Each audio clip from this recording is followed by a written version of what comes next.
Dr. Sarah Chun had always believed that nature deserved a second chance, even when others gave up hope. Working as a wildlife biologist at the Florida Everglades Research Station, she spent most of her days studying the delicate ecosystem that housed countless species. But nothing could have prepared her for what she would discover on that humid Tuesday morning in March. The call came in around dawn from a park ranger who sounded genuinely disturbed. A nest of American alligator eggs had been found abandoned near the water's edge, and something was terribly wrong with the hatchlings that had already emerged. The ranger described them as ghostly white creatures that seemed to glow in the early morning light. Sarah grabbed her field equipment and drove the 20-minute journey to the remote section of the preserve where the nest had been discovered. As she approached the muddy bank, she could see the rangers standing about 15 feet away from a cluster of small, pale shapes moving sluggishly in the shallow water. What she saw took her breath away. 7 tiny alligator hatchlings, each no longer than 8 inches, displayed the unmistakable characteristics of albinism. Their scales were pure white, with a translucent quality that made their pink blood vessels visible beneath the surface. Most striking were their eyes, a brilliant ruby red that seemed to capture and reflect every ray of sunlight. The ranger shook his head as Sarah knelt down for a closer look. "Never seen anything like it in 30 years of working here," he said. "The mother took off the moment these little ones hatched. Won't go anywhere near them." Even the other gators in the area seemed to be avoiding this whole section of the bank. Sarah understood the ranger's amazement. Albinism in alligators was extremely rare, occurring in perhaps 1 in every 100,000 births. To have 7 albino hatchlings from the same clutch was virtually unheard of. But what concerned her more than their rarity was their vulnerability. In the wild, albino animals faced enormous challenges. Their lack of protective pigmentation made them susceptible to sunburn and skin cancer. Their bright coloration made them easy targets for predators. Most critically, their poor eyesight, a common side effect of albinism, made it nearly impossible for them to hunt effectively or detect danger.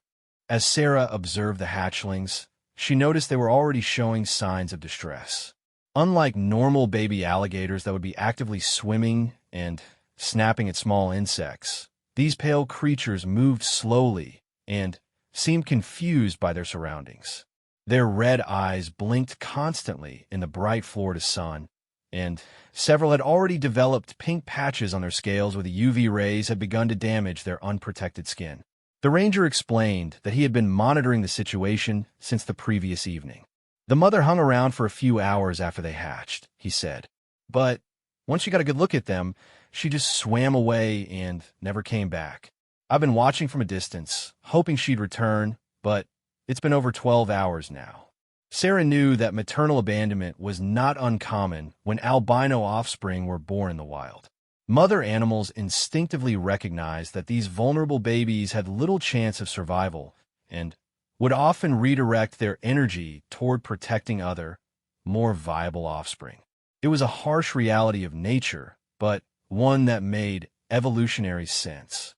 However, as a scientist and conservationist, Sarah couldn't simply walk away and let these remarkable creatures die.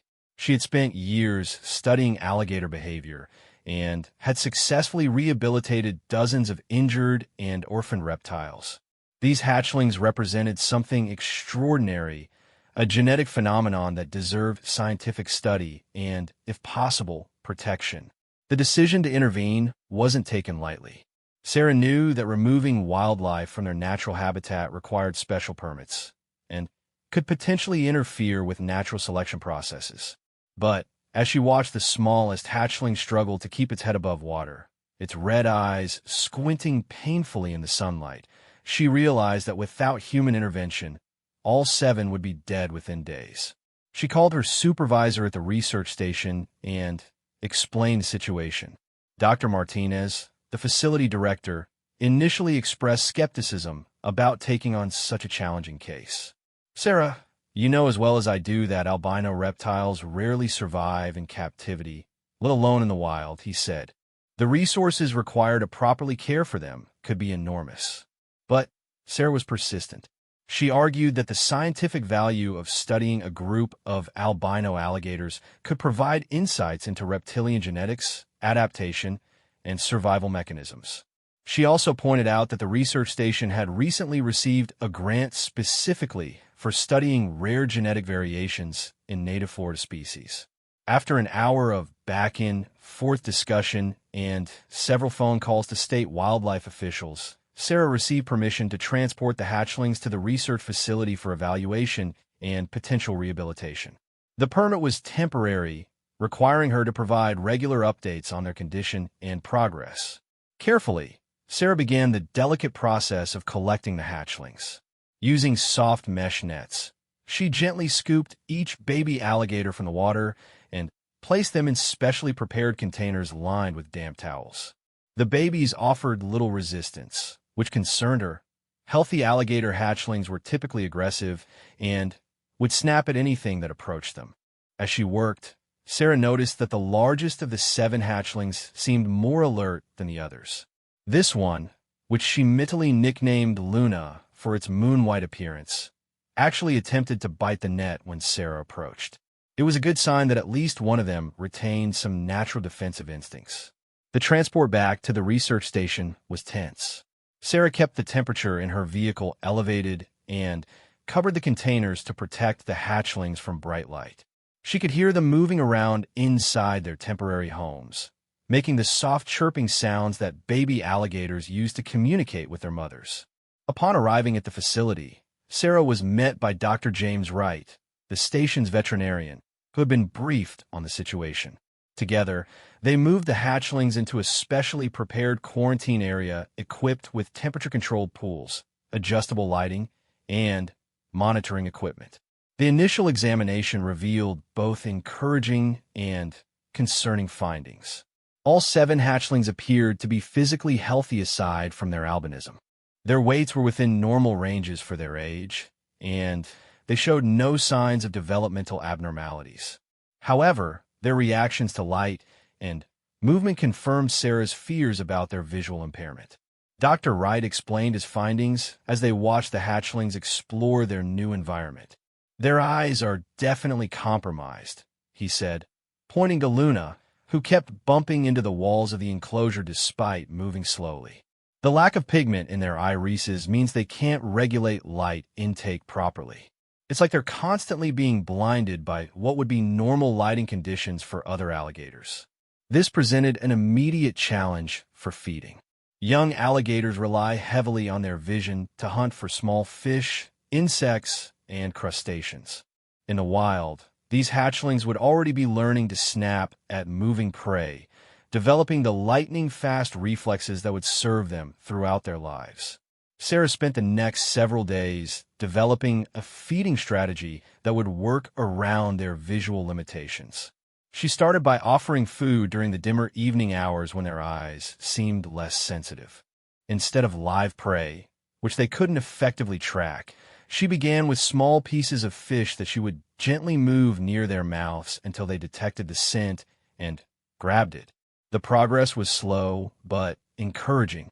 5 of the 7 hatchlings began eating regularly within the first week.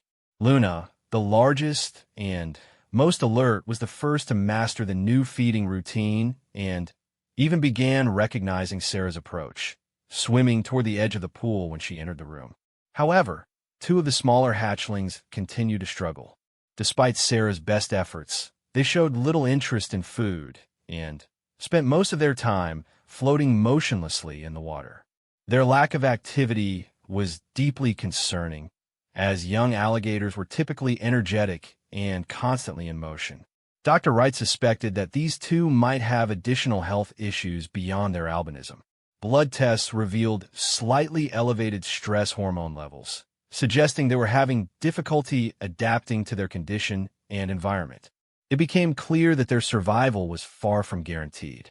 As word spread about the albino alligators, Sarah began receiving calls from other researchers, zoo officials, and even private collectors interested in the hatchlings. Many offered substantial sums of money or promised state-of-the-art facilities for their care. But Sarah was determined to see her rehabilitation efforts through before considering any transfers. The scientific community was particularly interested in the genetic aspects of the case. Researchers from universities across the country reached out, hoping to study DNA samples or collaborate on research papers. One geneticist from the University of Florida explained that the odds of 7 albino siblings surviving to hatching were astronomical, perhaps 1 in several billion. This rarity made each day of their survival increasingly significant. Sarah began documenting every aspect of their behavior, feeding patterns, and physical development. She took detailed photographs and measurements, creating what would become the most comprehensive study of albino alligator development ever conducted. But beyond the scientific value, Sarah found herself becoming emotionally invested in these unique creatures. She started staying late at the facility, watching them navigate their dimly lit world with determination that was both heartbreaking and inspiring. Despite their challenges, they continued to display the fundamental behaviors that made alligators such successful predators. Luna, in particular, began showing remarkable adaptability. Within 2 weeks, she had learned to use vibrations in the water to locate food, compensating for her poor vision with enhanced sensitivity to movement and scent. She would position herself strategically in the pool and wait for Sarah to drop food nearby, then strike with surprising accuracy. This behavioral adaptation gave Sarah hope that with proper care and time, some of these hatchlings might develop into healthy adult alligators. The key would be creating an environment that played to their strengths while protecting them from their vulnerabilities. As the first month of their care came to an end, Sarah realized that her initial rescue had evolved into something much larger. These 7 pale creatures had become ambassadors for conservation, challenging assumptions about what constituted normal wildlife and demonstrating the importance of giving every creature a chance to survive and thrive. The journey ahead would be filled with obstacles and uncertainties, but as Sarah watched Luna gracefully navigate her pool in the soft evening light, she felt confident that her decision to intervene had been the right one. These remarkable animals deserved every opportunity to prove that being different didn't mean being doomed to failure. 2 months into the rehabilitation project, Sarah faced her first major crisis. Despite her careful attention and modified care protocols, 2 of the smallest hatchlings had died within days of each other. Their deaths hit her harder than she had expected, forcing her to confront the harsh reality that not every rescue story would have a happy ending. Dr. Wright performed necropsies on both animals to determine the cause of death.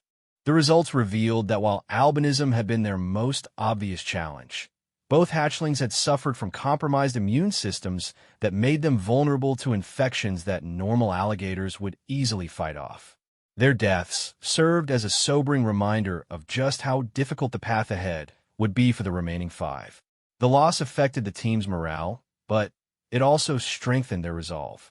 Sarah redoubled her efforts to create the optimal environment for the survivors.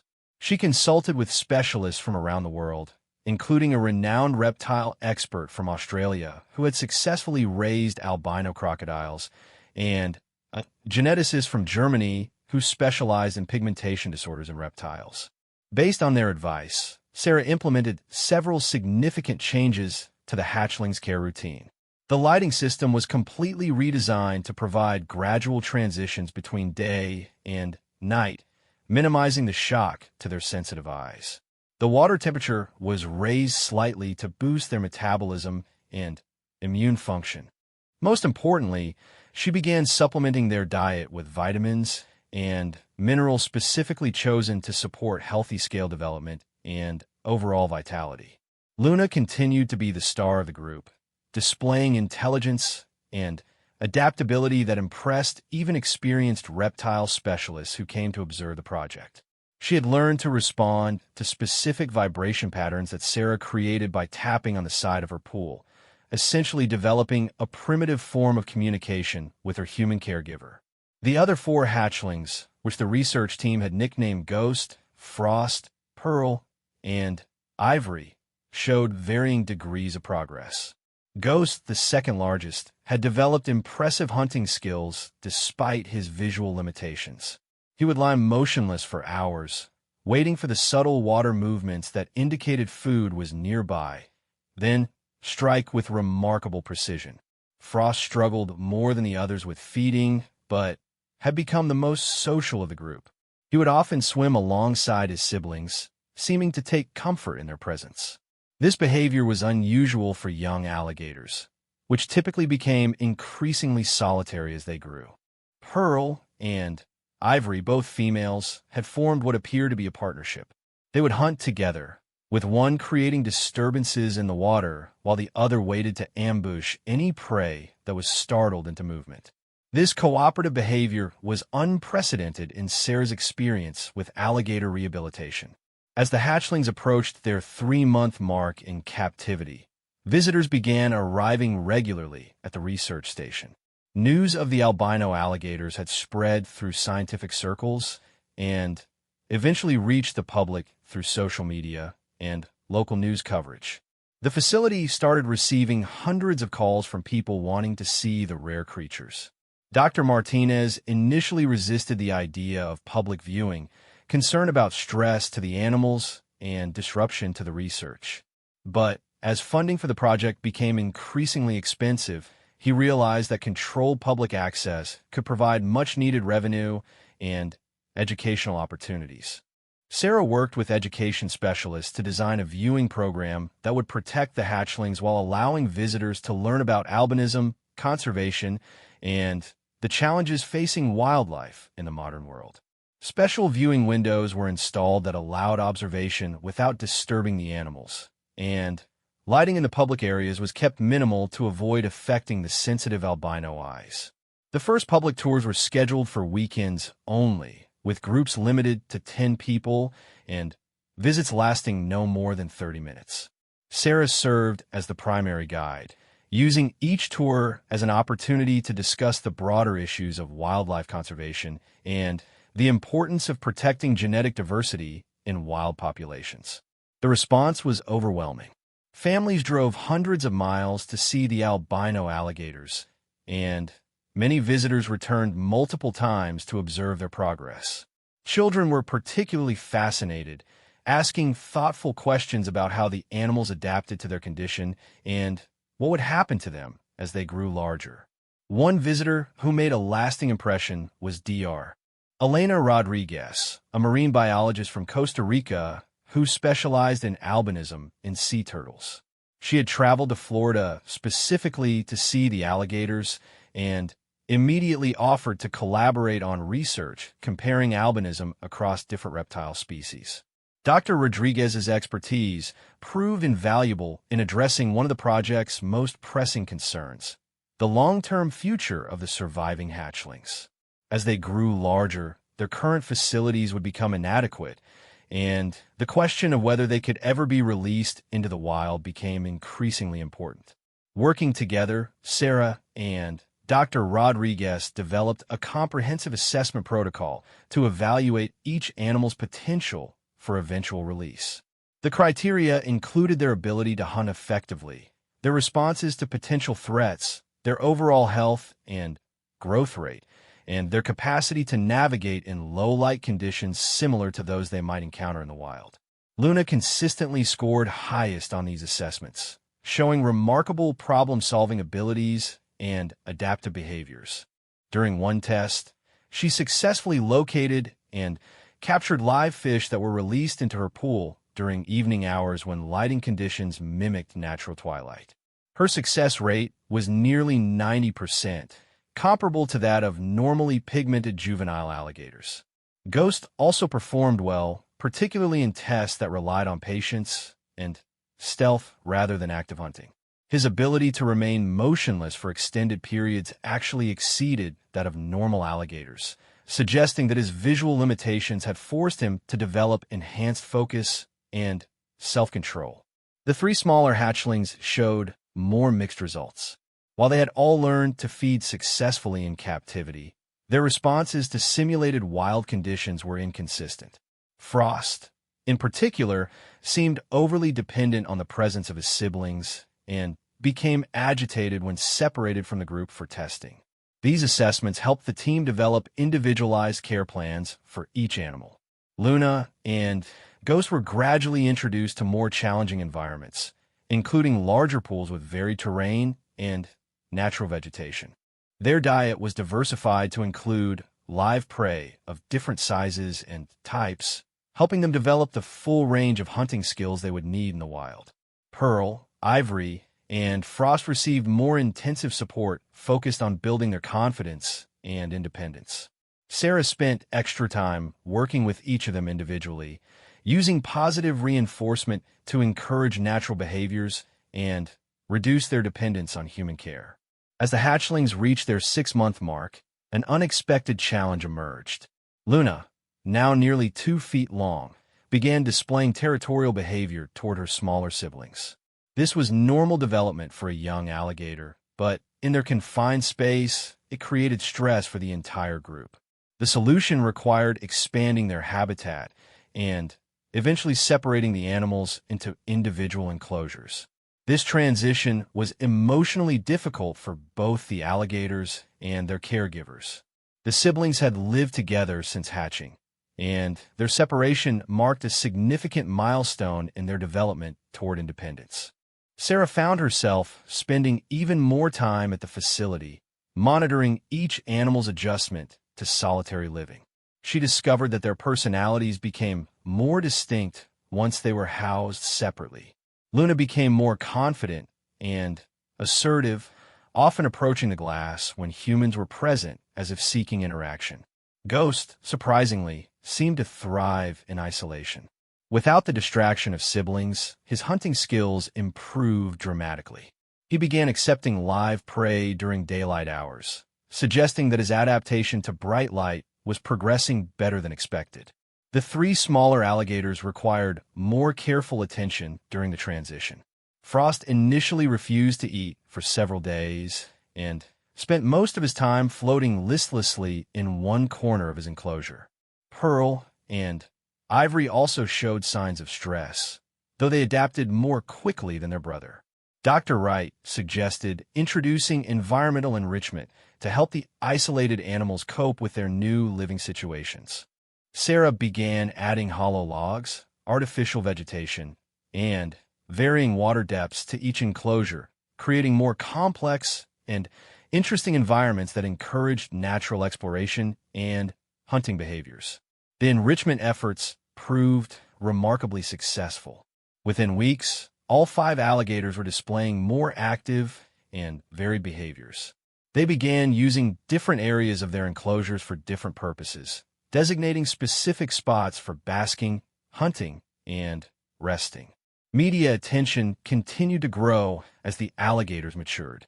National Geographic expressed interest in featuring the project in a documentary about rare genetic variations in wildlife. The Discovery Channel sent a film crew to document their care and progress. Even international media outlets began covering the story, with journalists from Europe and Asia requesting interviews with Sarah and her team. This attention brought both opportunities and challenges. Additional funding became available from conservation organizations and private donors impressed by the project's success. However, the constant media presence also created stress for the animals and made day-to-day research more difficult. Sarah learned to balance public interest with the needs of her charges. She established strict guidelines for filming and photography, ensuring that the animals' welfare remained the top priority. She also used media appearances as platforms to discuss broader conservation issues, helping to raise awareness about habitat loss and the importance of protecting biodiversity. As the first year of the project drew to a close, Sarah faced the most difficult decision of her career.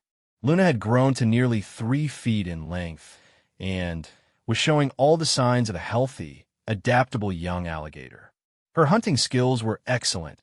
Her territorial behavior was appropriate for her age, and her overall health was outstanding. The question that kept Sarah awake at night was whether Luna was ready for release back into the wild. Success in captivity was one thing, but survival in the harsh environment of the Everglades would be an entirely different challenge. The decision would need to be made carefully, with input from state wildlife officials, veterinary specialists, and conservation experts. But as Sarah watched Luna gracefully patrol her enclosure in the soft light of dawn, she felt a growing sense of pride in how far they had all come since that first day when 7 helpless, abandoned hatchlings had been pulled from the muddy banks of a remote Florida waterway. 18 months after the rescue, Sarah stood at the edge of a secluded lagoon deep in the Florida Everglades, holding a transport container that would either mark the greatest success of her career or one of her most devastating failures.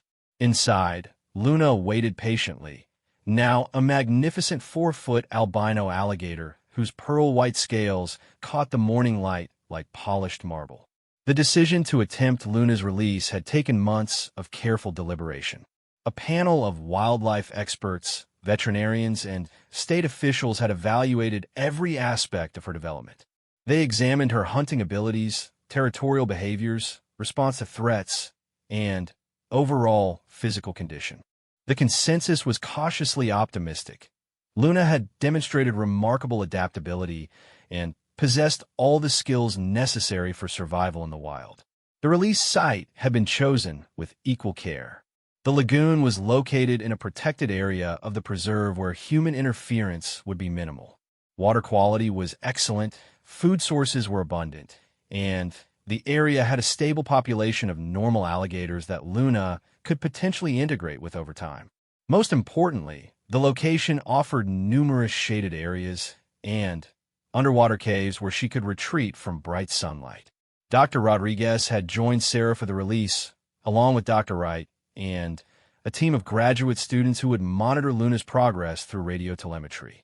A small transmitter had been surgically implanted under her scales, allowing researchers to track her movements and behavior patterns for up to 5 years.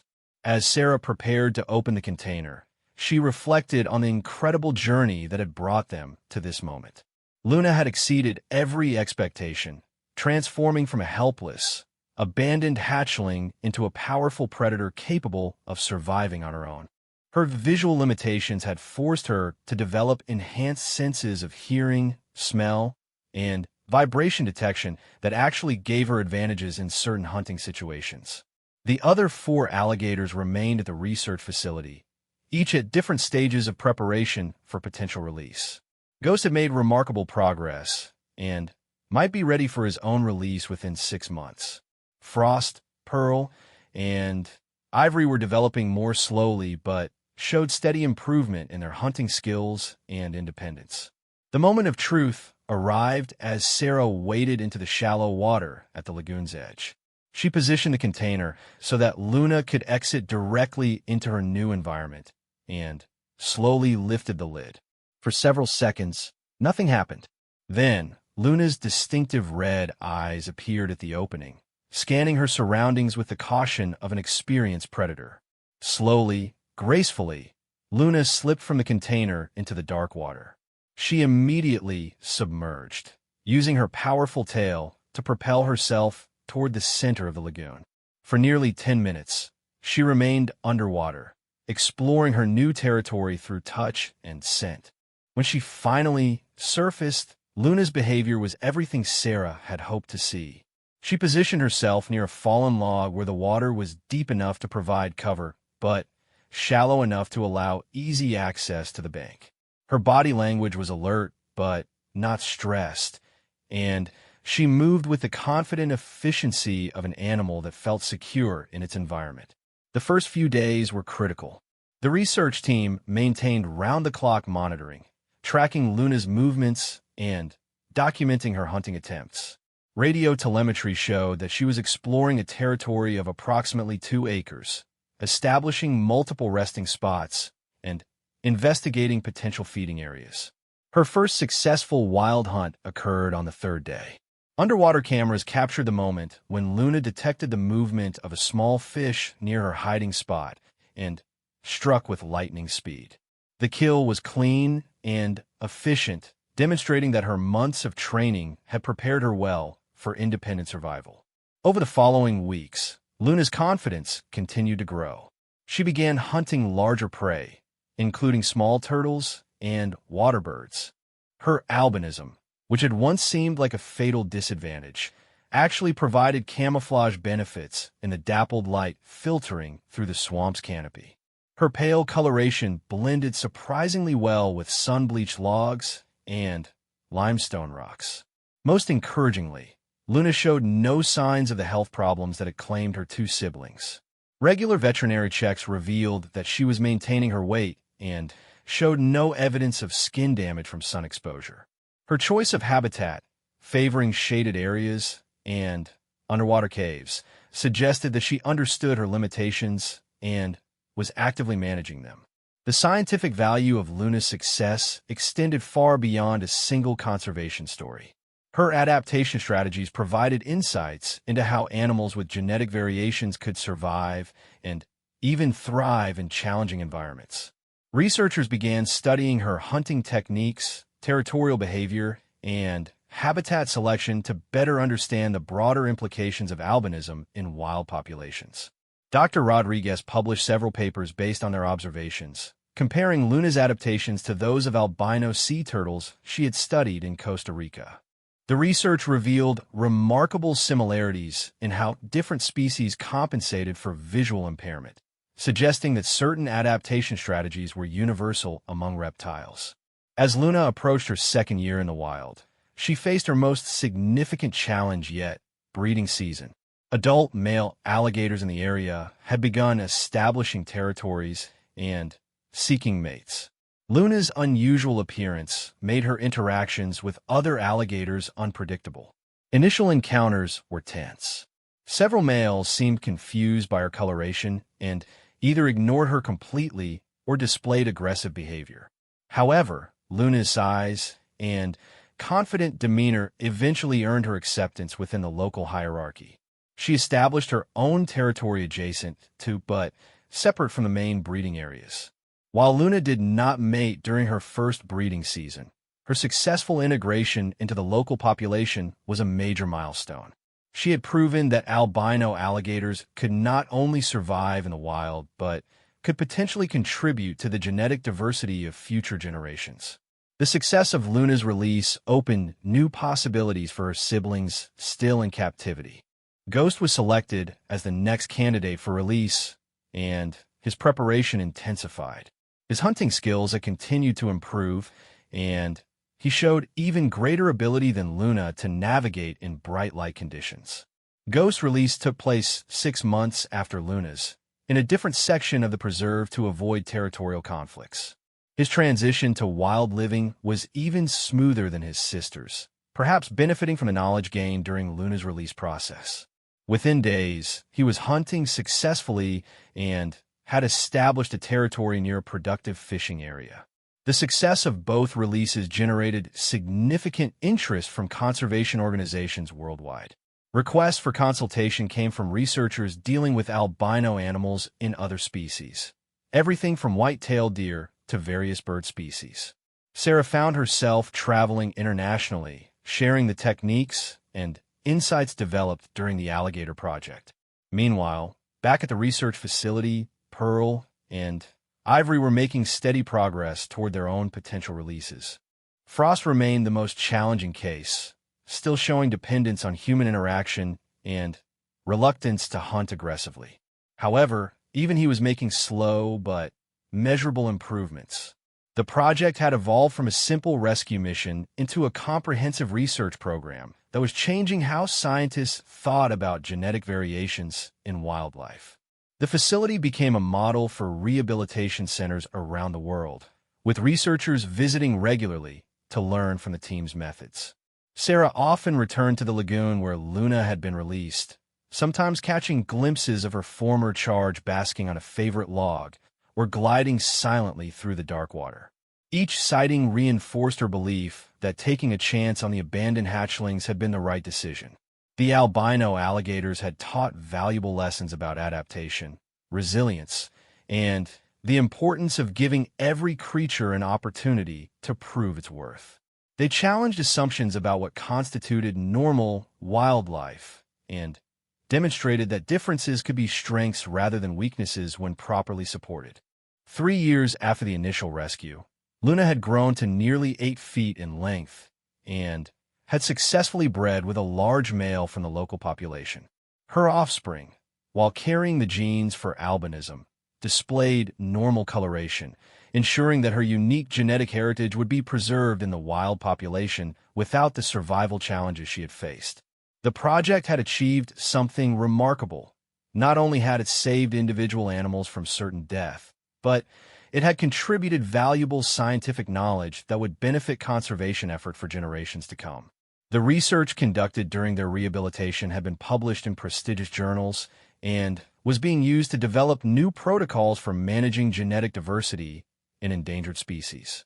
As Sarah watched the sun set over the Everglades, painting the water in shades of gold and crimson, she reflected on the unexpected journey that had begun with 7 helpless, abandoned hatchlings. 5 had survived to adulthood, 3 had been successfully released into the wild, and all had contributed to a better understanding of how animals adapt to challenging circumstances. The story of the albino alligators had become more than just a conservation success. It was a testament to the power of dedication, scientific curiosity, and the unwavering belief that every life has value. Luna and her siblings had proven that being different didn't mean being doomed, and their legacy would continue to inspire researchers and conservationists for years to come. The gentle splash of an alligator entering the water somewhere in the darkness reminded Sarah that the Everglades continued to pulse with life, including at least 3 remarkable albino survivors who had beaten the odds and found their place in the ancient ecosystem. Their success story would forever change how people thought about the forgotten, the abandoned, and the different creatures that shared their world.